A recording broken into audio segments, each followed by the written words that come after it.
എന്നെ ഒന്നും ചെയ്ത് ഞാൻ സെന്റ് ജോസഫിൽ ഒരു സ്റ്റുഡന്റാ. കൂട്ടുകാരായിട്ട് ബെറ്റ് വെച്ച് വെറുതെ തമാശക്ക് വേണ്ടി ഇങ്ങനെ. എടാ ഇതൊക്കെ എന്ത് തമാശയാടാ? ഞങ്ങളുടെ തമാശക്കാരൻ എസ് ഐ തൊട്ടെ. പിന്നെ നീ കാണാൻ പോണല്ലടാ തമാശ. എന്താണ് അതിന്റെ പേര്? പ്രിയദർശൻ. ഓ സാറായിരുന്നു. സാർ സംവിധാനം ചെയ്ത് ചന്ദ്രലേഖ ഞാൻ 12 പ്രാവശ്യം കണ്ടിട്ടുണ്ട്. അതിനൊരു പാട്ട് വരില്ലേ? ജപ ജപ താമര പൂവിൽ വാഴും ദേവിയല്ലോ. സാർ ഹോട്ടലിൽ ഷൂട്ടിംഗ് വന്നാ ഞാൻ ആ പ്രിയദർശൻ. ആരാണ്? ഇതെന്റെ ഭാര്യയാണ് സാർ. ഞങ്ങൾ അമ്പലത്തിൽ നിർമ്മാല്യം തൊഴാൻ വന്നതാ. വീട് കുറെ ദൂരെയാണ്, അതുകൊണ്ടാ മുറിയെടുത്തത്.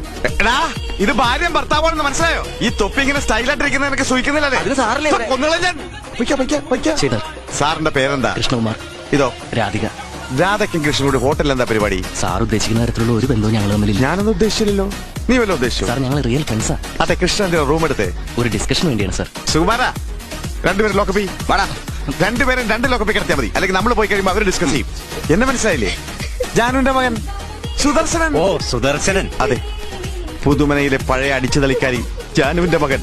എന്റെ ഈ തടി അത് അവിടുത്തെ പഴങ്കഞ്ചിയും കാന്താരി മുളകും. എന്റെ ഈ ബുദ്ധി അത് അവിടുന്ന് പറഞ്ഞു തന്ന അറിവ്. എന്റെ ഈ സൗന്ദര്യം അത് അവിടുത്തെ വേറെ ആരാണ്ടിനെ. മുത്തശ്ശി മുത്തശ്ശി. ഈ ബോഡി ഡെഡ് ബോഡി ആവുന്നതിന് മുമ്പ് എനിക്കൊന്ന് കാണാൻ കഴിഞ്ഞല്ലോ. ഈ കൈ കൊണ്ട് എത്ര പ്രാവശ്യം പഴങ്കഞ്ഞിയും കാന്താരി മുളകും ഞെരടി തന്നതാണ്. ഒരു പ്രാവശ്യം എന്റെ കണ്ണിന് തെറ്റി ദുഷ്ടത്തി. വെറുതെ ഇങ്ങനെ കിടക്കണേ. എന്നെ കൊണ്ടൊന്ന് പറയിപ്പിക്കണ്ട. ഐറ്റിയാ സംസാരിക്കുന്നത്. ഇതെന്താ പലചരക്കടയെന്ന് വിചാരിച്ചോ? എടോ തന്റെ ട്രാൻസ്ഫറിന്റെ കാര്യം പറയാനാ. വാദം സംസാരിക്കാൻ തെണ്ടി നോൺസെൻസ്. ഫോൺ താഴെ വെക്കണ പട്ടി. പച്ചാളം പാലാരിവട്ടം. സാർ ഞാൻ ലോകം ചുറ്റിക്കൊണ്ടിരിക്കണ കണ്ടില്ലേ? ഇനിയിപ്പോ എവിടെ വേണമെങ്കിലും ചുറ്റാം. തന്റെ പണി പോയി. ഇന്ത്യ പിന്നെ വരുന്നത്. ഇന്ത്യ 2 ഉണ്ട്. അതെ എന്റെ ആട് ഐ ടി തെറി വിളിച്ച തന്റെ പണി പോയി. ഹലോ